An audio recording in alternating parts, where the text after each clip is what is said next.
ഇപ്പോൾ ജമാഅത്തെ ഇസ്ലാമിയെ എതിർക്കുന്ന എല്ലാവർക്കും അറിയാവുന്ന കാര്യമുണ്ട്. ഇന്ന് വരെ ഇന്ത്യയുടെ ചരിത്രത്തിൽ ഒരൊറ്റ കലാപത്തിലും ഈ പാർട്ടി, ഈ സംഘടന പങ്കെടുത്തിട്ടില്ല. ഒരിക്കലും ഒരു ഭീകര പ്രസ്ഥാനത്തെയും പിന്തുണങ്ങിയിട്ടില്ല. രാജ്യത്ത് നിയമവിധേയരായ പൗരന്മാരായിട്ടാണ് ജീവിച്ചു വന്നുകൊണ്ടിരിക്കുന്നത്. എന്നിട്ടും അവരിതിനെ എതിർക്കുന്നുവെങ്കിൽ എന്താണ് കാര്യം? അത് ഉൾക്കൊള്ളുന്ന ആദർശം അവർക്ക് സഹിക്കാൻ കഴിയുന്നില്ല. ജമാഅത്തെ ഇസ്ലാമി മുമ്പോട്ട് വെക്കുന്ന മാനവികതയെ അവർക്ക് അംഗീകരിക്കാൻ കഴിയില്ല. പക്ഷെ അങ്ങനെ പറയില്ല, അത് പറയാൻ പറ്റില്ലല്ലോ. അതുകൊണ്ട് ഇങ്ങനെയൊക്കെ പറയുന്നു എന്നേ ഉള്ളൂ. തീവ്രവാദികളാണ്, ഭീകരവാദികളാണ്, ഇതെല്ലാവർക്കും ബാധകമാണ്. ചോദ്യം: ലോകാടിസ്ഥാനത്തിൽ പരീക്ഷിച്ച് പരാജയപ്പെട്ട പ്രത്യയശാസ്ത്രമാണ് കമ്മ്യൂണിസം എന്ന് വിഷയാവതരണത്തിൽ പറഞ്ഞു. പ്രസ്തുത സത്യം ലോകജനത അംഗീകരിക്കുന്നു. 23 വർഷം കൊണ്ട് പ്രവാചകൻ മുഹമ്മദ് സല്ലല്ലാഹു അലൈഹി വസല്ലം ചിന്താപരവും സൈനികപരവുമായി വിപ്ലവങ്ങൾ നയിച്ചുകൊണ്ട് ലോകത്ത് സ്ഥാപിച്ച ഇസ്ലാമിക പ്രത്യയശാസ്ത്രവും ഭരണവ്യവസ്ഥയും ഇന്ന് ഏതെങ്കിലും രാജ്യത്ത് പൂർണ്ണാർത്ഥത്തിൽ നിലവിലുണ്ടോ? നബി സല്ലല്ലാഹു അലൈഹി വസല്ലം തിരുമേനി 23 വർഷം കൊണ്ട് സ്ഥാപിച്ചത് സമ്പൂർണമായ ഒരു ഇസ്ലാമിക വ്യവസ്ഥയുടെ രൂപരേഖയാണ്. അദ്ദേഹത്തെ തുടർന്ന് 29 വർഷക്കാലം മദീന ആസ്ഥാനമായി ഈ സമൂഹത്തെ നയിച്ച 4 ഖലീഫന്മാർ, ഖുലഫാ റാഷിദുകൾ എന്ന പേരിൽ അവർ അറിയപ്പെടുന്നു.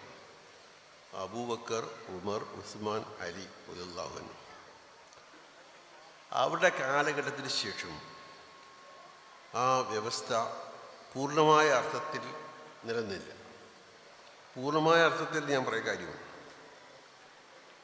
പിന്നീട് ഒരു കുടുംബവാഴ്ചയിലേക്ക് അത് നീങ്ങി. തീർച്ചയായും അതിനെ എതിർത്ത ആളുകൾ അന്ന് തന്നെ ഉണ്ടായിരുന്നു, ശക്തമായി എതിർത്തവരുണ്ടായിരുന്നു. വളരെ യോഗ്യരായ പ്രവാചക ശിഷ്യന്മാർ തന്നെ അത്തരമൊരു വ്യവസ്ഥ സ്വീകാര്യമല്ല എന്ന് പറഞ്ഞിരുന്നു. പക്ഷേ എന്തൊക്കെ പറഞ്ഞാലും അരാജകത്വം അനുവദിക്കാൻ കഴിയില്ല. ഒരു ഭരണം നിലനിന്നിരുന്നാവും. ഒരു രാജ്യത്ത് ആഭ്യന്തര കലാപവും കലവൊന്നും പാടില്ല എന്നവർ തീരുമാനിച്ചതുകൊണ്ട് ആ രീതിയിലുള്ള പ്രവർത്തനങ്ങളിൽ അവർ ഏർപ്പെട്ടില്ല.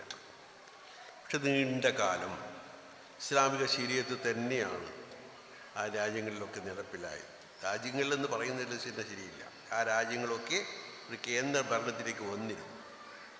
അപ്പോഴൊക്കെയും ഇസ്ലാമിക പണ്ഡിതന്മാരാണ് നിയമനിർവഹണം അതുപോലെ തന്നെ നീതി നിർവഹണമൊക്കെ നിർവഹിച്ചിരുന്നത്. അതേ അവസരത്തിൽ ഭരണം പാരമ്പര്യത്തിലേക്ക് പോയി. ഇടയ്ക്ക് ഉമർ ബിൻ അബ്ദുൽ അസീസ് എന്ന് പറയുന്ന മഹാനായ ഖലീഫ വന്നപ്പോൾ തെറ്റുകൾ തിരുത്തി വീണ്ടും അദ്ദേഹം മാതൃകയായി. അങ്ങനെയുള്ള സംഭവങ്ങൾ പിൽക്കാലത്തും ഉണ്ടായി. ഇപ്പോൾ 1400 വർഷങ്ങളായി. തീർച്ചയായും ഇസ്ലാം എല്ലാ കാലവും അതേപടി നിലനിൽക്കുമെന്ന് നബി സല്ലല്ലാഹു അലൈഹി വസല്ലം ഒരിക്കലും പറഞ്ഞില്ല. പറഞ്ഞത് ബദൽ ഇസ്ലാമു ഒരീബൻ സഊദു ഒരീബൻ ഫതൂബാലിൽ ഉറബ. ഇസ്ലാം ഒരൊറ്റയാളിൽ നിന്നാണ് ആരംഭിക്കുന്നത്. ഇസ്ലാം എന്ന് പറഞ്ഞാൽ മുഹമ്മദ് നബി സല്ലല്ലാഹു അലൈഹി വസല്ലം കൊണ്ടുവന്ന രീതിയിലുള്ള ആ വ്യവസ്ഥ ഒരാളിൽ നിന്നാണ് ആരംഭിച്ചത്, അദ്ദേഹം തന്നെ. വസയഊദു ഒരീബൻ, ഒരു കാലത്ത് വീണ്ടും അത് ഒറ്റയാൾ ആയി മാറും. ഫതൂബാലിൽ ഉറബ, അന്ന് ആ ഒറ്റപ്പെട്ട രീതിയിലും ഇസ്ലാമിനെ മുറുകെ പിടിക്കുന്നവർക്ക് ഭാഗ്യം എന്ന്. അപ്പോൾ ഇതൊക്കെ ലോക നടപ്പാണ്. ഒരു കാലത്തും നല്ല കാര്യങ്ങളൊന്നും ഇല്ലാതെ പോവില്ല, അല്ലെങ്കിൽ അതിൻ്റെ ആധിപത്യം തന്നെ നിലനിൽക്കുമെന്ന് അല്ലാഹു തആല തീരുമാനിച്ചിട്ടില്ല. ലോകത്ത് അങ്ങനെ സംഭവിച്ചിട്ടുമില്ല. നമ്മുടെ ജീവിതത്തിൽ തന്നെ ധാരാളം ഉദാഹരണങ്ങൾ അതിനുണ്ട്. അപ്പോൾ പണ്ട് ഞാൻ ഒരു ചെറിയ ഉദാഹരണം പറയാം.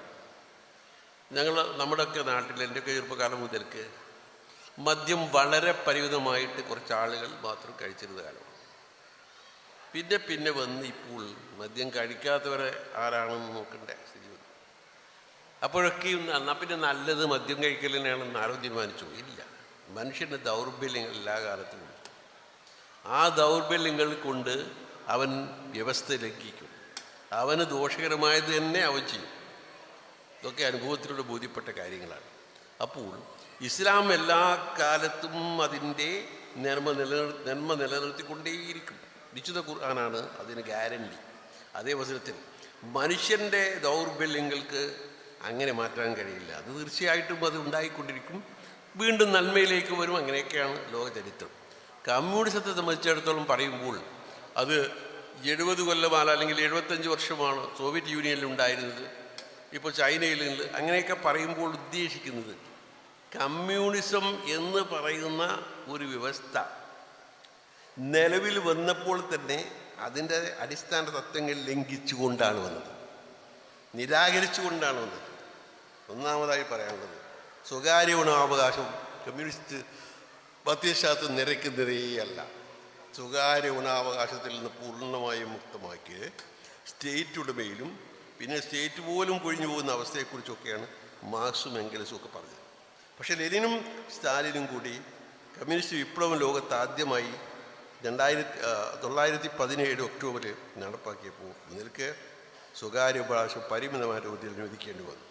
പിന്നീടാവട്ടെ അത് പൂർണ്ണ രൂപത്തിലേക്ക് ഇപ്പോൾ എത്തുകയും ചെയ്തു.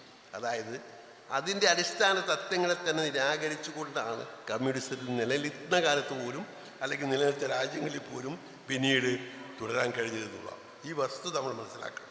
നേരെ മറിച്ച് ഇസ്ലാമിൻ്റെ തത്വങ്ങൾ ബലികഴിച്ചുകൊണ്ട് ആർക്കും ഒരു ഇസ്ലാമിക വ്യവസ്ഥ ഉണ്ടാക്കാൻ കഴിയില്ല.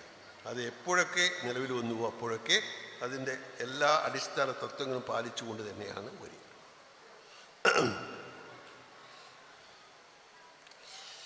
കമ്മ്യൂണിസ്റ്റുകൾക്ക് മതവിശ്വാസികൾക്കിടയിൽ സ്വാധീനം നേടാൻ കമ്മ്യൂണിസ്റ്റ് പാർട്ടികൾക്ക് ജമാഅത്ത് നിരന്തരം വോട്ടും പിന്തുണയും നൽകിയത് സഹായകമായിട്ടില്ലേ? അത് മറ്റൊരു ചോദ്യത്തുമായിട്ട് ബന്ധപ്പെട്ടതുകൊണ്ട് ആ ചോദ്യം കൂടി വായിക്കാം.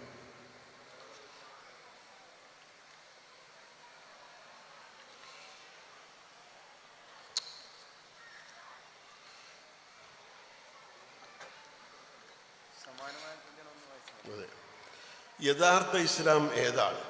ഇത് സംവാദമാണെങ്കിൽ സംവദിക്കാനുള്ള അവസരം തരണം. മൗലാന മൗദൂദി സയ്യിദ് എന്ന് പറയുന്ന അദ്ദേഹം കമ്മ്യൂണിസത്തെക്കുറിച്ച് മുന്നറിയിപ്പ് നൽകിയിട്ടും തെരഞ്ഞെടുപ്പിൽ വോട്ട് ചെയ്യാതെ ജമാഅത്ത് ഇസ്ലാമി അടിയന്തരാവസ്ഥയ്ക്ക് ശേഷം നടന്ന തെരഞ്ഞെടുപ്പിൽ ജമാഅത്ത് ഇസ്ലാമി എന്തിന് CPMന് വേണ്ടി വോട്ട് പിടിച്ചു? CPMൻ്റെ പ്രസക്തി നശിക്കുകയായിരുന്നെങ്കിൽ ഇപ്പോൾ ഇത് പിടിച്ച് വിലയിരുത്തരുത്. ഫാസിസ്റ്റ് ഭീഷണിയല്ലേ ചെറുക്കേണ്ടത്? ജമാഅത്ത് ഇസ്ലാമി എന്തുകൊണ്ട് ലോകത്ത് സ്വീകാര്യമാണ്? ഇതേ അർത്ഥത്തിൽ കുറേ ചോദ്യങ്ങളുണ്ട്. പറഞ്ഞു വരുന്നത് ഞാൻ ആദ്യമേ എൻ്റെ സംസാരത്തിൽ സൂചിപ്പിച്ചിരുന്നു. ഇന്ത്യൻ സാഹചര്യത്തിൽ ഫാസിസ്റ്റ് ശക്തികൾ മനുഷ്യനെ, എല്ലാ തലത്തിൽപ്പെട്ട മനുഷ്യരെയും, ഹിന്ദുക്കളടക്കമുള്ളവരെ തീർത്തും അടിച്ചമർത്തിക്കൊണ്ട് കോർപ്പറേറ്റ് മേധാവിത്വം നടപ്പാക്കാൻ തീവ്രശ്രമം നടത്തുന്ന ഈ കാലഘട്ടത്തിൽ അതിനെതിരെ അതിനെതിർക്കുന്ന ആരായിരുന്നാലും അതിന് പിന്തുണ നൽകേണ്ടി വരും. അത് നിലനിൽപ്പിൻ്റെ പ്രശ്നമാണ്. ഇത് വസ്തുതയാണ്. അതുകൊണ്ട് തന്നെ ഫാസിസത്തിനെതിരായിട്ട് കമ്മ്യൂണിസ്റ്റ് പാർട്ടികൾ ഉൾപ്പെടെയുള്ള പാർട്ടികൾക്ക് വോട്ട് ചെയ്യേണ്ടി വന്നിട്ടുണ്ട്. ഇനിയും അത്തരം ഘട്ടം വരുമ്പോൾ ചെയ്യേണ്ടി വരും. അത് ജമാഅത്ത് ഇസ്ലാമിയുടെ പോലും നിലനിൽപ്പിൻ്റെ പ്രശ്നമാണ്. ഉന്മാദ ദേശീയത അതിൻ്റെ അങ്ങേ മൂർധന്യത്തിലെത്തി മനുഷ്യൻ ഭക്ഷണം കഴിക്കുന്നത് പോലും ഞങ്ങളോട് ചോദിച്ചിട്ട് വേണം, ഞങ്ങൾ പറഞ്ഞ പോലെ വേണമെന്ന് തീരുമാനിക്കുന്ന ഒരവസ്ഥയിലേക്ക് എത്തുമ്പോൾ മനുഷ്യർ ജീവിക്കണമല്ലോ. അപ്പോൾ അതിനെതിരെ ആര് തന്നെ നിന്നാലും ശരി, അതിന് നമ്മളെല്ലാവരും പിന്തുണ നൽകേണ്ടി വരും. അതാണ് സംഭവിച്ചത്. അടിയന്തരാവസ്ഥ കാലത്ത് പോലും ജമാഅത്ത് ഇസ്ലാമി വോട്ട് ചെയ്തതിന് ശേഷം അടിയന്തരാവസ്ഥ നീക്കം ചെയ്യാൻ വേണ്ടി അത് ഇവരല്ല, ഇന്ദിരാഗാന്ധി അടിയന്തരാവസ്ഥ പ്രഖ്യാപിച്ചത്. 1975 ജൂണിൽ ഇന്ദിരാഗാന്ധിയായിരുന്നു രാജ്യത്ത് അടിയന്തരാവസ്ഥ പ്രഖ്യാപിച്ചത്. ആ സമയത്ത് ജമാഅത്തെ ഇസ്ലാമി ഉൾപ്പെടെയുള്ള RSS ഉൾപ്പെടെയുള്ള സംഘടനകൾ നിരോധിച്ചു. 1977 തെരഞ്ഞെടുപ്പ് നടന്നപ്പോൾ ഇന്ദിരാഗാന്ധി അവരുടെ പ്രതിനിധി അയച്ചു ജമാഅത്തെ ഇസ്ലാമിയുടെ നേതാവിനെ കാണാൻ, അമീറിനെ കാണാൻ. നിങ്ങൾ തെരഞ്ഞെടുപ്പിൽ എനിക്ക് പിന്തുണ നൽകുകയാണെങ്കിൽ നിരോധനം നീക്കാം. അദ്ദേഹം മറുപടി ചൊല്ലി അയച്ചു, അത് തീരുമാനിക്കണമെങ്കിൽ പോലും ഞങ്ങളെ ആളുകളെ ജയിലിൽ നിന്ന് വിടണം, നിരോധനം റദ്ദാക്കണം. എന്നാലല്ലേ ഞങ്ങൾക്ക് കൂടിയാഴ്ച തീരുമാനത്തിലെത്താൻ കിട്ടും. ഞാൻ പറഞ്ഞാൽ ജമാഅത്ത് തീരുമാനമാവില്ലല്ലോ. ആ മറുപടി പോയി എന്നല്ലാതെ ഒന്നും സംഭവിച്ചില്ല. തെരഞ്ഞെടുപ്പിൽ അവർ തോറ്റു. പിന്നീട് അടിയന്തരാവസ്ഥ നീക്കം ചെയ്തു. ആ തെരഞ്ഞെടുപ്പിൽ ജമാഅത്തെ ഇസ്ലാമി അവർക്കെതിരെയാണ്. അവർ ഫാസിസ്റ്റ് ആയതുകൊണ്ടൊന്നുമല്ല, പക്ഷേ അടിയന്തരാവസ്ഥ ഏകാധിപത്യപരമായ നടപടിയായി. ആ നടപടികൾക്കെതിരായിട്ട് രാജ്യത്തിലെ മൊത്തം ജനങ്ങളോടൊപ്പം ജമാഅത്ത് ഇസ്ലാമി വോട്ട് ചെയ്തു. ഇതൊക്കെ വരുന്ന സന്ദർഭങ്ങൾ ഉണ്ടാവും. അതൊന്നും ഇപ്പറഞ്ഞതിന് താത്വികമായി കമ്മ്യൂണിസത്തെക്കുറിച്ച് പറഞ്ഞതിന് അത് തടസ്സമല്ല.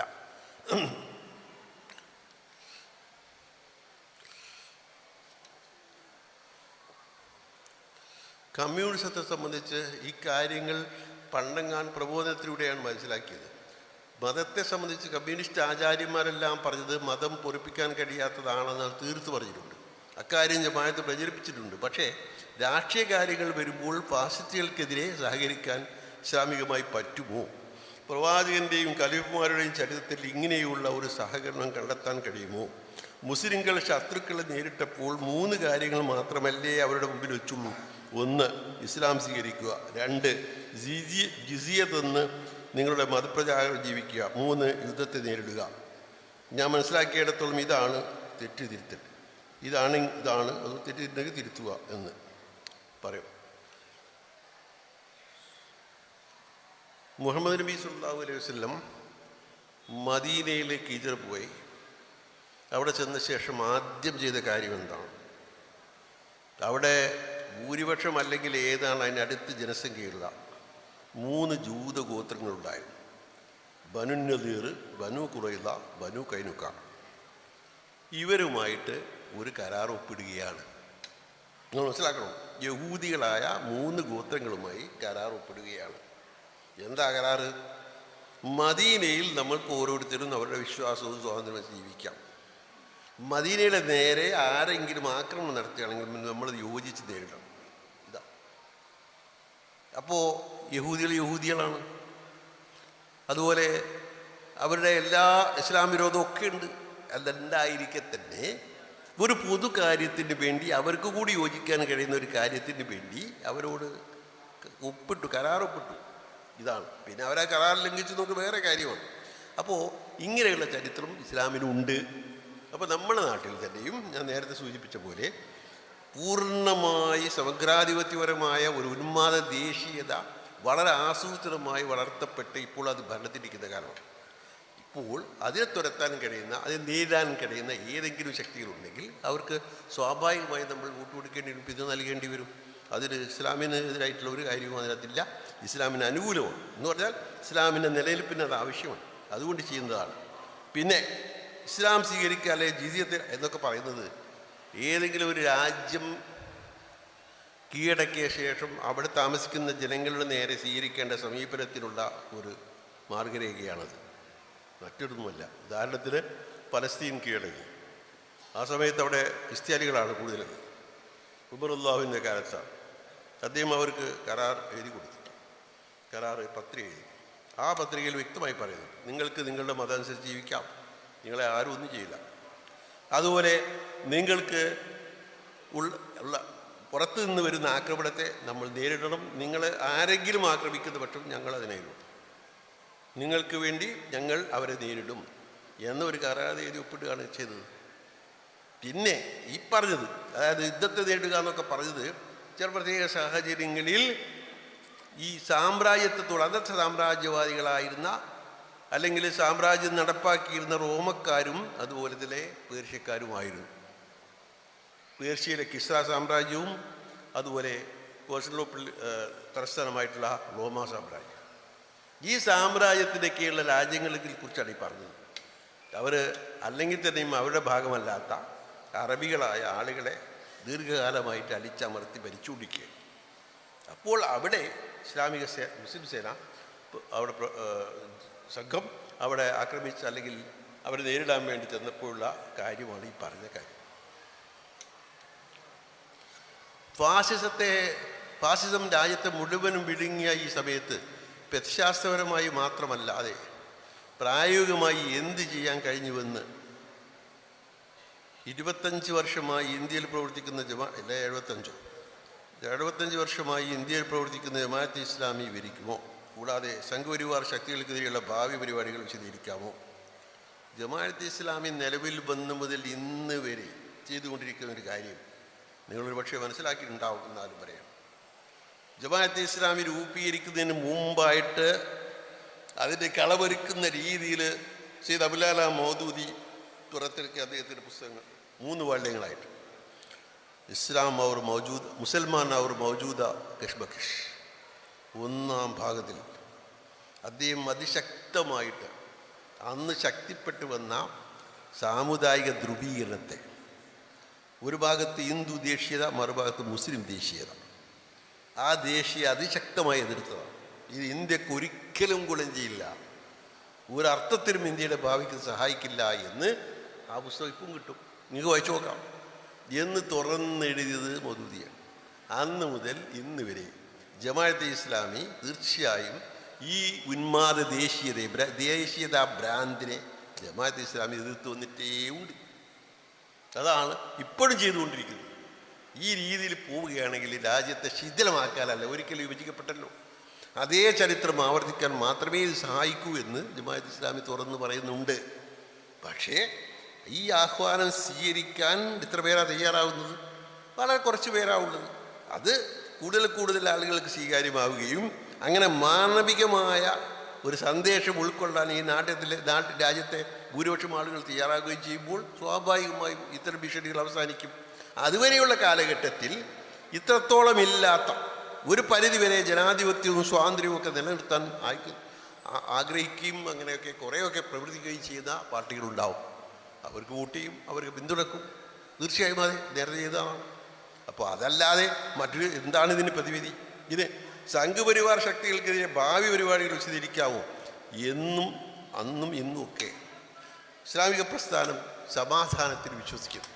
ഒരിക്കലും ബലപ്രയോഗം കൊണ്ടോ അല്ലെങ്കിൽ അസമാധാനം കൊണ്ടോ നേരിടാൻ ജമാഅത്തെ ഇസ്ലാമി തയ്യാറായിട്ടില്ല. അതിൻ്റെ ഭരണഘടന പ്രകാരം തന്നെ തെറ്റാണ്. സമാധാനപരമായ മാർഗങ്ങളിലൂടെ മാത്രമേ പ്രവർത്തിക്കൂ. അപ്പോൾ സംഘപരിവാരോ വേറെ ഉള്ളവരോ എന്ത് ചെയ്താലും നിയമപരമായി നേരിടുകയല്ലാതെ ബലപ്രയോഗത്തിലൂടെ അത് നേരിടുക എന്നത് ജമാഅത്തെ ഇസ്ലാമിയുടെ പരിപാടിയല്ല. മറ്റ് ആശയതലത്തിലും അതുപോലെ തന്നെ ആദർശ തലത്തിലും ഇതുപോലെ നടക്കുന്ന ഈ സ്വഗ്രാധിപത്യപരമായ അല്ലെങ്കിൽ ഈ അക്രമപരമായ ഈ ഹിംസാപരമായ എല്ലാറ്റിനെയും ജമാഅത്തെ ഇസ്ലാമി എന്നും എതിർത്ത് വന്നിട്ടുണ്ട്, ഇപ്പോഴും ശക്തമായി എതിർക്കുന്നു. അത് ജമാഅത്തെ ഇസ്ലാമിയെ അവർ ശത്രുക്കളായി കാണുന്നതിൻ്റെ കാരണം എന്താ? അവർക്ക് തന്നെ അറിയാം. ഇപ്പോൾ ജമാഅത്തെ ഇസ്ലാമിയെ എതിർക്കുന്ന എല്ലാവർക്കും അറിയാവുന്ന കാര്യമുണ്ട്. ഇന്ന് വരെ ഇന്ത്യയുടെ ചരിത്രത്തിൽ ഒരൊറ്റ കലാപത്തിലും ഈ പാർട്ടി, ഈ സംഘടന പങ്കെടുത്തിട്ടില്ല. ഒരിക്കലും ഒരു ഭീകര പ്രസ്ഥാനത്തെയും പിന്തുണങ്ങിയിട്ടില്ല. രാജ്യത്ത് നിയമവിധേയരായ പൗരന്മാരായിട്ടാണ് ജീവിച്ചു വന്നുകൊണ്ടിരിക്കുന്നത്. എന്നിട്ടും അവരിതിനെ എതിർക്കുന്നുവെങ്കിൽ എന്താണ് കാര്യം? അത് ഉൾക്കൊള്ളുന്ന ആദർശം അവർക്ക് സഹിക്കാൻ കഴിയുന്നില്ല. ജമാഅത്തെ ഇസ്ലാമി മുമ്പോട്ട് വെക്കുന്ന മാനവികതയെ അവർക്ക് അംഗീകരിക്കാൻ കഴിയില്ല. പക്ഷെ അങ്ങനെ പറയില്ല, അത് പറയാൻ പറ്റില്ലല്ലോ. അതുകൊണ്ട് ഇങ്ങനെയൊക്കെ പറയുന്നു എന്ന് തീവ്രവാദികളാണ്, ഭീകരവാദികളാണ്. ഇതെല്ലാവർക്കും ബാധകമാണ്.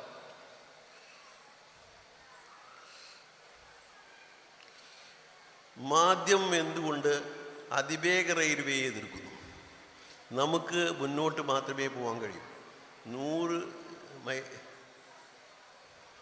100 കൊല്ലം കഴിഞ്ഞ് ഒരിക്കലും സാധ്യമാകാൻ സാധ്യതയില്ലാത്ത ഈ സംരംഭം ഇപ്പോൾ ചെയ്യാതിരിക്കുന്നത് വരും കേരളീയ തലമുറയ്ക്ക് നേരെയുള്ള മുഖംതിരിക്കലല്ലേ? ഈ അന്ധമായ എതിർപ്പ് 100-250 കൊല്ലം മുമ്പ് ബ്രിട്ടീഷുകാർ വിചാരിച്ചിരുന്നെങ്കിൽ ഇന്നത്തെ ഇന്ത്യൻ റെയിൽവേ ഉണ്ടാകുമായിരുന്നു. എന്തൊക്കെയാണ് പറയുന്നത്? എന്തിനാണ് എതിർക്കുന്നത് എന്നൊന്ന് മനസ്സിലാക്കണ്ടേ? ഈ വികസനം വേണ്ട എന്നോ നമ്മൾ മുന്നോട്ട് പോകണ്ട പിന്നോട്ടാ പോകേണ്ടതെന്നോ ഒന്നും പറയുന്നില്ല. ഇതൊക്കെ സാങ്കേതിക വിദ്യയുടെയും നമ്മുടെ സാമ്പത്തിക ശേഷിയുടെയും എല്ലാം സോഴ്സുകളും ഉപയോഗിച്ചുകൊണ്ട് കഴിയുന്നത്ര വേഗത്തിൽ നമ്മൾ വികസിക്കുക തന്നെയാണ് വേണ്ടത്. ഒരു സംശയവും വേണ്ട. റെയിൽവേ ആയാലും ശരി, റോഡായാലും ശരി, ദേശീയപാത ആയാലും ശരി, എല്ലാം. പക്ഷേ ഒരു കാര്യം, ഏത് വികസനവും മനുഷ്യന് വേണ്ടിയായിരിക്കണം. അതാ മനുഷ്യരെ അവഗണിച്ചുകൊണ്ട് ഉള്ള വികസനം ഇത് ആർക്ക് വേണ്ടിയാണ് വികസനം? അപ്പോൾ പാവപ്പെട്ട ആളുകൾ താമസിക്കുന്ന അവരുടെ വീടുകളെല്ലാം പൊളിച്ചു നീക്കി, അവർ സാധാരണക്കാരൻ തൊഴിലെടുക്കുന്ന അവൻ്റെ കടകളൊക്കെ നീക്കി, അതിൽ വെള്ളം കുടിക്കുന്ന സോഴ്സുകളൊക്കെ വറ്റിച്ചു കൊണ്ടുള്ള വികസനം അത് വേണ്ട. അവിടെ ഒന്ന് കൺട്രോൾ ചെയ്യണം. വേണ്ടെന്ന് പറഞ്ഞതിൻ്റെ അർത്ഥം. ഉദാഹരണത്തിന് ഒരു റോഡോ അല്ലെങ്കിൽ റെയിൽവേ ഒക്കെ ഉണ്ടാക്കുമ്പോൾ ഒരു പ്രത്യേക ലൈനിലൂടെ പോകുമ്പോൾ ഒരുപാട് വീടുകൾ, ആയിരക്കണക്കിന് വീടുകൾ അല്ലെങ്കിൽ കടകൾ അല്ലെങ്കിൽ ആരാധനാലയങ്ങളൊക്കെ തകർക്കേണ്ടി വരുമ്പോൾ അത് ഒഴിവാക്കി ഒരു ലൈൻ സ്വീകരിക്കണം. അലൈൻമെൻറ്റ് കാര്യത്തിൽ അവിടെ ശ്രദ്ധിക്കണം. ഒന്ന്. രണ്ടാമതായിട്ട് ഈ ഒഴിപ്പിക്കപ്പെടുന്ന ആളുകൾക്ക് അല്ലെങ്കിൽ വഴിയാധാരമാകുന്ന ആളുകൾക്ക് മതിയായ നഷ്ടപരിഹാരം കൊടുക്കണം. വീട് ഒഴിപ്പിക്കപ്പെട്ട ആളുകൾക്ക് വേറെ വീടുണ്ടാക്കാൻ സ്ഥലവും അവർക്ക് പൈസയും കൊടുക്കണം. ഇതെങ്ങനെയാ വികസനത്തിനെതിരാവുക? പിന്നെ ആരെയെങ്കിലും വികസിപ്പിക്കുന്നത്? എല്ലാ മനുഷ്യർക്കും അവകാശപ്പെട്ടതാണ് ഈ രാജ്യം, ഈ ഭൂമി. അതിൽ കുറേ ആളുകൾക്ക് വേഗം പോകണമെന്ന് വിചാരിച്ചിട്ട് വേറുള്ളവനൊക്കെ അവിടെ കളിച്ചാവണമെന്നാ. അപ്പോൾ എല്ലാവർക്കും ഈ വികസനത്തിൽ പങ്കാളിത്തം വേണം. അവരെല്ലാവരുടെയും പ്രശ്നങ്ങൾ പരിഹരിക്കണം. ആർത്ഥത്തിലുള്ള എതിർപ്പ് എന്നും നടന്നിട്ടുണ്ട്. ഇപ്പോൾ അതെ. അല്ലാതെ കേരളമാവട്ടെ ഇപ്പോൾ കടക്കെണിയുടെ അങ്ങേ അറ്റത്താന്നിരിക്കുന്നത്. ലക്ഷം കോടികളാണ് ഈ കേരളം കടപ്പെട്ടിരിക്കുന്നത്. അതിനിടയ്ക്ക് പിന്നെ ഈ സാധനം കൂടി കേരളയിൽ നിന്നും പറഞ്ഞിട്ടത് വികസനത്തിന് അത്യന്താപേക്ഷിതമാണെന്ന് പറഞ്ഞ് കൊണ്ടുവരുന്ന സാധനം കൂടി വന്നാൽ കുത്തുവാള എടുക്കല്ല, അതിന് അങ്ങേ പറഞ്ഞു. ഇതൊക്കെ കണക്കുകൾ നോക്കിയിട്ടുള്ള കാര്യങ്ങളാണ്, ഞാൻ പറയുന്നില്ല. അപ്പോൾ അതെല്ലാം വെച്ചുകൊണ്ട് പറഞ്ഞാൽ സാവധാനം കുറച്ച് ആലോചിച്ചത് ഈ പ്രശ്നങ്ങൾക്കൊക്കെ പരിഹാരം ഉണ്ടാക്കുന്നതോടൊപ്പം നമുക്ക് അതിവേഗ റെയിലും അതിവേഗ റോഡും ഒക്കെ ഉണ്ടാക്കാം. അതുവരെ കുറച്ച് അടങ്ങി സാവധാനത്തിൽ പോകാൻ മതി എന്ന് പറയുന്നു. ഡൽഹി ദശം കണക്കിന് മുസ്ലിം രാഷ്ട്രങ്ങളുണ്ടായിട്ടും എന്തേ ഒരു ഇസ്ലാമിക രാഷ്ട്രം ലോകത്തില്ലാതെ പോയത്? സമ്പൂർണ്ണ ഇസ്ലാമിക സാമ്പത്തിക ശാസ്ത്രം എവിടെയാണ് നിലവിലുള്ളത്? കമ്മ്യൂണിസത്തെ പോലെ ഇസ്ലാമിൻ്റെ ചരിത്രവും പരാജയം തന്നെയല്ലേ? നേരത്തെ പറഞ്ഞതാണ്. ദശം കണക്കിന് മുസ്ലിം രാഷ്ട്രങ്ങളുണ്ടായി എന്നുള്ളത് വളരെ ശരിയാണ്. പണ്ട് മുസ്ലിങ്ങൾ കൂടുതലുണ്ടായി, അല്ലെങ്കിൽ കൂടുതൽ താമസമാക്കിയ പ്രദേശങ്ങളൊക്കെ മുസ്ലിം രാജ്യങ്ങൾ എന്ന പേരിൽ അറിയപ്പെടുന്നു. ഒരു 50 ചില്ലാനും രാജ്യങ്ങളും. പക്ഷെ അതൊക്കെ ഇസ്ലാമിക രാജ്യങ്ങളല്ലല്ലോ. ഇസ്ലാമിനെ പറ്റി പഠിച്ചവരാണോ അവിടെ? ഇസ്ലാം എന്താണെന്ന് അറിയുന്നവരാണോ എല്ലാം? ഒന്നും അറിയില്ല. വളരെ കുറച്ച് ആളുകൾ ഓരോ രാജ്യത്ത് അധിനിവേശം നടത്തിയോ മറ്റു രീതിയോ അവർ കിട്ടുന്നു, അല്ലെങ്കിൽ പൈതൃകമായി അവർ കിട്ടുന്നു. അവർ കണ്ട ഒരു ഇസ്ലാമുണ്ട്, ആചാരപരമായ ഒരു ഇസ്ലാം, അതനുസരിച്ച് ജീവിക്കുന്നു. കുറേ ആളുകൾ അതും ഇല്ലാതെ ജീവിക്കുന്നു. ഇങ്ങനെയുള്ള ഒരു രാജ്യത്ത് ഒരു ഇസ്ലാമിക വ്യവസ്ഥ ഉണ്ടാവില്ലല്ലോ. അപ്പോൾ സ്വാഭാവികമായും അവരൊക്കെ ഇസ്ലാമിനെ കുറിച്ച് അവരെ എഡ്യൂക്കേറ്റ് ചെയ്യണം. ഇസ്ലാം എന്താണെന്ന് അവരെ പഠിപ്പിച്ചു കൊടുക്കണം. ഇസ്ലാമിൻ്റെ ഗുണങ്ങൾ അവർക്ക് മനസ്സിലാക്കി കൊടുക്കണം. അതില്ലാത്തയിടത്ത് അത് പഠിപ്പിച്ചു കൊടുക്കണം. അതുള്ളയിടത്ത് സംഘടിതമായി പ്രവർത്തിച്ചുകൊണ്ട് ഒരു വ്യവസ്ഥിത മാറ്റത്തിന് വേണ്ടി പ്രവർത്തിക്കണം. അതാണ് ഇസ്ലാമിക പ്രസ്ഥാനങ്ങൾ ചെയ്തുകൊണ്ടിരിക്കുന്നത്. നിങ്ങളാലോചിച്ച് നോക്ക്, ഈ 1920കളിൽ തുർക്കി എന്ന് പറയുന്ന രാജ്യത്ത് കമാൽ അത്താതുർക്ക് ഇസ്ലാമിൻ്റെ പേരൊഴിച്ച് എല്ലാം വെട്ടിമാറ്റിയതാണ്. ബാങ്ക് വിളി പോലും അറബിയിൽ നടത്തി അനുവദിച്ചിട്ടില്ല. അത്രത്തോളം ഇസ്ലാമിനെ എതിരായി പ്രവർത്തിച്ച ആളാണ്. ഇപ്പോൾ അവിടെ മാറ്റങ്ങൾ വന്നു. എന്തുകൊണ്ട്? നജമുദ്ദീൻ അർബക്കാൻ എന്ന് പറയുന്ന മനുഷ്യൻ്റെ വളരെ ആത്മാർത്ഥമായ പ്രവർത്തനങ്ങൾ കൊണ്ടാണ് അവിടെ മാറ്റങ്ങൾ സംഭവിച്ചത്. ഇപ്പോൾ അത് ഉറുദുഖാൻ്റെ കയ്യിലാണ്. അദ്ദേഹവും ഇസ്ലാമിന് നേരെ അനുഭാവപൂർവമായ സമീപനം സ്വീകരിക്കുന്നു. അല്ലാതെ ആ രാജ്യ ഇസ്ലാമികമായി ഒന്നും പറയാൻ പറ്റില്ല. എങ്കിലും പഴയ അപേക്ഷിച്ച് ഇസ്ലാമിൻ്റെ ഒരു തിരിച്ചു വരവ് അവിടെ ആളുകൾ സ്വപ്നം കാണുന്നു. മനുഷ്യ പ്രവർത്തിച്ചാൽ അങ്ങനെയുള്ള ഫലങ്ങളുണ്ടാവും ജനാധിപത്യത്തിലൂടെ. മറ്റൊരു മാർഗം വിപ്ലവം നടത്തിയോ കലാപം നടത്തിയോ ഇസ്ലാമിനെ സ്ഥാപിക്കുക എന്നുള്ളത് അതിൻ്റെ സ്വഭാവമല്ല, അത് ചരിത്രവുമില്ല. മതനിരാസത്തിൻ്റെയും അരാജകത്വത്തിൻ്റെയും പ്രചാരകരും പ്രയോക്താക്കളുമായ കമ്മ്യൂണിസ്റ്റ് പ്രസ്ഥാനങ്ങൾക്ക് കേരളത്തിൽ മുസ്ലിം സമൂഹത്തിൽ വേരോട്ടം ലഭിക്കുന്നതിന് ജമാഅത്തെ ഇസ്ലാമിയുടെ മുൻ ചെയ്തികൾ തീരുമാനങ്ങൾ സ്വാധീനിക്കപ്പെട്ടതിനെ എങ്ങനെ വിലയിരുത്തുന്നു? മുഖ്യധാര മുസ്ലിം സംഘടനകൾ അത്തരം തീരുമാനങ്ങൾ തെറ്റായിപ്പോയിരുന്നെന്ന് വൈകിയെങ്കിലും സമ്മതിക്കുമോ? കമ്മ്യൂണിസ്റ്റ് പാർട്ടിക്കൊന്നും വോട്ട് നൽകിയില്ല. ജമാഅത്ത് ഇസ്ലാമി വോട്ടിലേ പങ്കെടുത്തില്ല. ആ സമയത്ത് 1967 EMS നമ്പൂതിരിപ്പാടിൻ്റെ നേതൃത്വത്തിൽ സപ്തകക്ഷി മുന്നണി കേരളത്തിൽ അധികാരത്തിൽ വന്നു. അതിലെ മുഖ്യ ഘടകം സെയ്ദ് അബ്ദുറഹ്മാൻ ബാഫി തങ്ങളും CH മുഹമ്മദ് സാഹിബും നയിച്ച മുസ്ലിം ലീഗ് കൂടിയായി. ഇത് ജമാഅത്ത് ഇസ്ലാമി അല്ല ആദ്യം കൂടിയത്. അവർ ഭരിച്ചുകൊണ്ടിരുന്നപ്പോൾ പിന്നെ കുഴപ്പമുണ്ടായിട്ട് അവരെല്ലാം പിരിഞ്ഞു, അതൊക്കെ വേറെ കാര്യമാണ്. അതായത് പലപ്പോഴും മുസ്ലിം ലീഗ് അടക്കമുള്ള സംഘടനകൾ കമ്മ്യൂണിസ്റ്റ് പാർട്ടികളുമായി കേരളത്തിൽ സഖ്യമുണ്ടാക്കിയിട്ടുണ്ട്. ഇപ്പോഴും ചിലപ്പോഴൊക്കെ ഭാഗികമായ സഖ്യങ്ങൾ ഉണ്ടാവാറുണ്ട്. അല്ലാതെ ജമാഅത്തെ ഇസ്ലാമി വോട്ട് ചെയ്തതിൻ്റെ തത്വം എന്താണെന്ന് വെച്ചാൽ ഞാൻ നേരത്തെ പറഞ്ഞു കഴിഞ്ഞു. കൂടുതൽ വലിയൊരു വിപത്തിനെ ഒഴിവാക്കാൻ വേണ്ടിയിട്ട്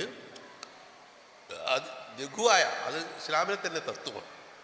അഹഫുൽ ദററൈൻ, രണ്ട് ദ്രോഹങ്ങളിൽ ഏറ്റവും ലഘുവായ ദ്രോഹം ഏതാണോ അത് അംഗീകരിക്കാം.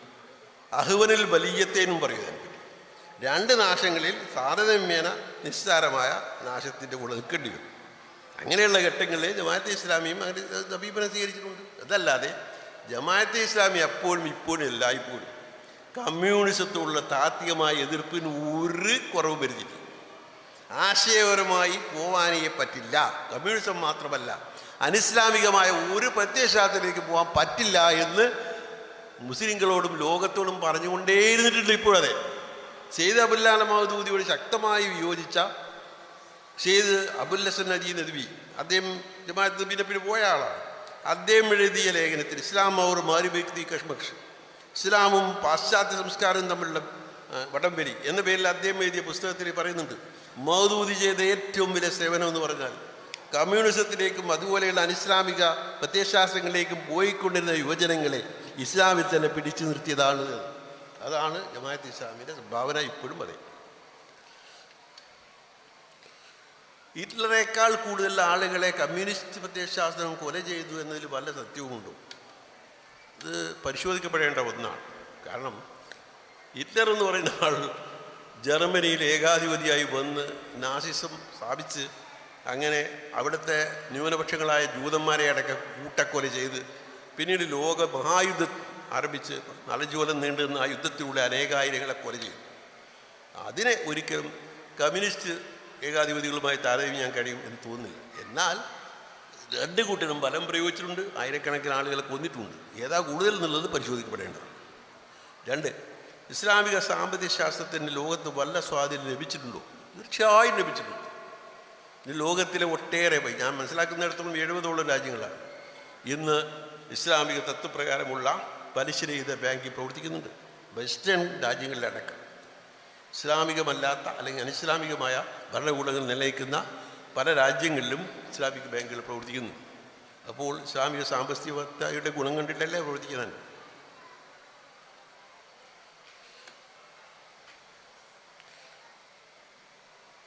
മദ്യം തൊഴിലാളികളുടെ ശത്രുവാണ് എന്ന് കമ്മ്യൂണിസം പറയുന്നുണ്ടോ? എനിക്കറിഞ്ഞുകൂടാ. എന്തായാലും മദ്യത്തെ താത്വികമായിട്ട് കമ്മ്യൂണിസ്റ്റ് പ്രത്യയശാസ്ത്രം അല്ലെങ്കിൽ കമ്മ്യൂണിസ്റ്റ് പാർട്ടിയോട് അങ്ങനെ ഞാൻ കരുതുന്നില്ല. അതിനെ മദ്യവർജനമാണ് ഞങ്ങളുടെ നയം അവർ പറയുന്നത്. അപ്പോൾ മദ്യത്തെ തൊഴിലാളികൾക്ക് ഇനിയിപ്പോൾ പറഞ്ഞാലും ഇല്ലെങ്കിലും തൊഴിലാളികളെല്ലാം കള്ളി കുടിച്ച് അല്ലെങ്കിൽ മദ്യപിച്ച് നശിക്കുന്ന കാഴ്ച എല്ലാവരും കണ്ടുകൂടെ. അപ്പോൾ അതിനെ കമ്മ്യൂണിസം അനുവദിക്കാൻ തോന്നുന്നില്ല. പക്ഷെ അവർ സ്റ്റേറ്റ് റവന്യൂ ഇന്ന് മദ്യത്തിൽ നിന്നുള്ള വരുമാനം കൂടാതെ കേരളം ഭരിക്കാൻ കഴിയില്ല എന്ന ഒരു നിഗമനത്തിലാണ് അവരൊക്കെ ഈ ബാറുകളിലുള്ള ഹോട്ടലുകളൊക്കെ നിരന്തരം അനുവദിച്ചുകൊണ്ടിരിക്കുന്നത്. നിങ്ങളുടെ പരലോക വിശ്വാസത്തിനും സ്വർഗ വിശ്വാസത്തിൻ്റെയും യുക്തി എന്താണ്? ഇത്ര യുക്തിയുള്ള വേറെ ഒന്നുമില്ല. എന്താ കാര്യം? ഈ ലോകത്ത് എല്ലാ ധിക്കാരികളും തോന്നിയവാസികളും കണ്ടമാനം അവർക്ക് ഇഷ്ടമുള്ളതൊക്കെ ചെയ്തുകൊണ്ടിരിക്കുന്നു. അനേകായിരം എന്നല്ല പറയേണ്ടത്, അനേക ലക്ഷം ആളുകൾ അതിനൊക്കെ ഇരകളായിക്കൊണ്ടിരിക്കുന്നു. നമ്മുടെ കേരളത്തിലും അതെ. ഇത്തരം ഒരു ഘട്ടത്തിൽ ഇങ്ങനെയുള്ള ആളുകളൊക്കെ മരിച്ചു പോയാൽ അങ്ങനെ മരിച്ചു പോകും, യാതൊന്നും സംഭവിക്കില്ല. അക്രമികൾ അങ്ങനെ തന്നെ അക്രമികളായിട്ട് മരിച്ചു. എന്നാൽ ഇത് അനുഭവിക്കേണ്ടി വന്ന ആളുകൾ അങ്ങനെ തന്നെ മരിച്ചു എന്ന് പറഞ്ഞാൽ അത്ര യുക്തിഹീനമായ വല്ല കാര്യമുണ്ടോ? നമ്മളോടൊക്കെ ചെയ്യുന്ന അനീതികൾക്ക്, ഈ രാജ്യത്തിലെ ഭരണാധികാരികൾ കാണിക്കുന്ന അഴിമതിക്കും അതുപോലെയുള്ള കാര്യങ്ങൾക്ക് ഞാൻ വിശദീകരിക്കാൻ ആവശ്യമില്ല. ഇത്രയോ അനീതികൾ, അക്രമങ്ങൾ, അങ്ങനെയുള്ള വിവേചനങ്ങളെ ലോകത്ത് അനുഭവിക്കുമ്പോൾ പാവപ്പെട്ട ഈ മനുഷ്യന് നീതി കിട്ടണ്ടേ? അത് ഈ ലോകത്ത് കിട്ടുന്നുണ്ടോ? എന്തെങ്കിലും കിട്ടിയിട്ടുണ്ടോ? അപ്പോൾ ആ അർത്ഥത്തിൽ പരലോക വിശ്വാസം ഉണ്ടായേ തീരൂ. ആ പരലോകത്താണ് ഈ നന്മ ചെയ്ത ആളുകൾക്ക് സ്വർഗം ലഭിക്കും, തീനുമ ചെയ്തവർക്ക് നരകം കിട്ടും എന്ന് പറയുന്നത് ശരിയുമാണ്. നേരെ മറിച്ച് ആർക്കെങ്കിലും ഈ സന്ദേശം എത്തിയില്ല, സ്വർഗത്തിൻ്റെയോ പരലോകത്തിൻ്റെയോ നരകത്തിൻ്റെയോ ഒന്നും സന്ദേശം എത്താതെ മരിച്ചുപോയി. ഒരു പ്രവാചകന്റെ ദൗത്യം എത്തുന്നവരെയും ഒരാളെയും നമ്മൾ ശിക്ഷിക്കില്ല എന്ന് ഖുർആൻ തീർത്ത് പറഞ്ഞിട്ടുള്ള. അപ്പോൾ മനസ്സിലാക്കണം, ഇതൊന്നും അറിയാതെ മരിച്ചുപോയ ആളുകളെ അള്ളാഹു വെറുതെ പിടിച്ച് ശിക്ഷിയൊന്നുമില്ല. വേറൊരു കൂട്ടരും ആളുകൾ അത് നല്ലതൊക്കെ ചെയ്യുന്നു, അവർക്ക് പരലോകത്ത് വിശ്വാസമില്ല. എന്നാലോ അതിനെപ്പറ്റി റസൂലുള്ളാഹി സ്വല്ലല്ലാഹു അലൈഹി വസല്ലം പറഞ്ഞത് അവർ ചെയ്യുന്ന നല്ല കാര്യങ്ങൾക്ക് ദുനിയാവിൽ തന്നെ പ്രതിഫലം ലഭിക്കും, അത് പരലോകത്തേക്ക് നീട്ടില്ല. കാരണം അവർക്ക് അതിൽ വിശ്വാസമില്ല. അതുകൊണ്ട് ഈ ദുനിയാവിൽ തന്നെ അവിശ്വാസികളായ ആളുകൾക്ക് അവർ ചെയ്യുന്നതിൻ്റെ സൽക്കർമ്മങ്ങളുടെ ഫലങ്ങൾ ലഭിക്കുകയും ചെയ്യും. അതാണ് അള്ളാഹു റഹ്മാനാണെന്ന് പറഞ്ഞത്. റഹ്മാൻ എന്ന് പറഞ്ഞാൽ പരമകാരുണ്യകൻ, എല്ലാ ജന്തുക്കളോടും എല്ലാ മനുഷ്യരോടും കാരുണ്യമുള്ളവൻ, ആരും ഒഴിവാക്കില്ല. റഹീം എന്ന് പറഞ്ഞാൽ പക്ഷേ ഭക്തവത്സരൻ, തന്നെ ഭക്തിയോടുകൂടി ജീവിക്കുന്ന ആളുകളോട് സ്നേഹം കാണിക്കുന്ന ആൾ. ഇതാണ്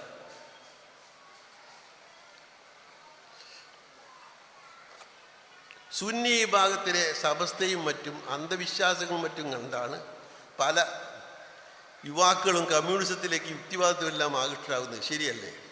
ശരിയല്ല.